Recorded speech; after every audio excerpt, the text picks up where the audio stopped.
amigos. Antônio Valentim, acadêmico da Unipar.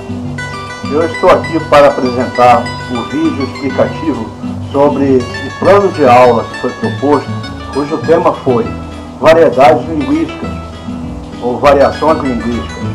Essa aula, esse primeiro tempo de aula, nós vamos nos dedicar para a exposição oral, que será acompanhada de imagens e som por meio do data show e dos equipamentos tecnológicos disponíveis. Faremos bastante uso de imagens, de músicas e até de expressões artísticas para levar ao aluno a compreensão do conteúdo ministrado. Eu começarei assim, apresentando o texto Antigamente, de Carlos Drummond de Andrade. Esse texto vai levar ao aluno que compreenda, como antigamente se falava, na época em que o poeta, o autor, descreveu. Colocaremos também uma imagem antiga, com uma expressão antiga, na forma grafia antiga. Isso quer dizer o quê? Que a língua é dinâmica, ela varia conforme o tempo, conforme o local onde se fala, conforme o contexto, conforme a situação, conforme até o gênero da pessoa, conforme a idade. Enfim, há diversas variações linguísticas. Então vamos colocar os tipos de variações temporais, ou seja, diacronicamente, geográficas ou regionais.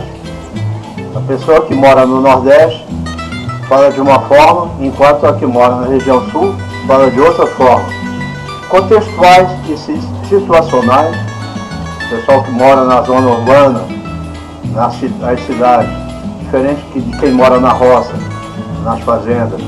Às vezes, conforme o contexto, tem que falar de maneira formal e outras vezes não tem problema de se falar de maneira informal, coloquial, como se fala no nosso dia a dia em casa ou então com os colegas.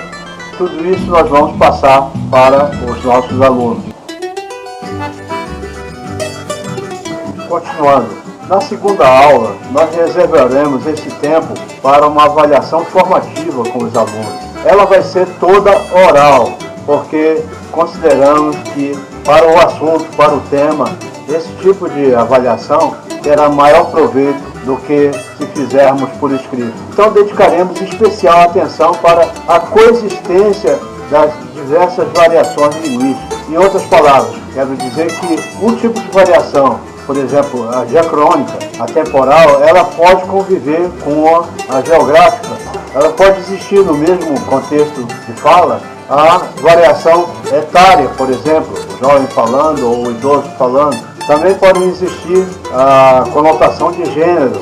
Então, tudo isso nós vamos exemplificar com algumas perguntas, com as imagens, com músicas. Vou colocar, por exemplo, o texto Meus Camaradinhas, em que o jovem dos anos 60 está se comunicando. Então aí a gente explora a variação temporal, a faixa etária do falante, o contexto social do falante. Vamos pegar outros tipos, como a música Cuitelinho, em que retrata a fala de uma pessoa simples do interior. Mostramos também a variedade regional, a linguagem informal, ou seja, sem nenhum monitoramento. Colocaremos também outra música, o Sósia, de Roberto Carlos. É um jovem, um rapaz, em outra época que se fala. Enfim, são diversas as possibilidades, as condições em que nós vamos mostrar a variedade linguística, a variação linguística. Esperamos será de muito proveito para os nossos alunos. Obrigado.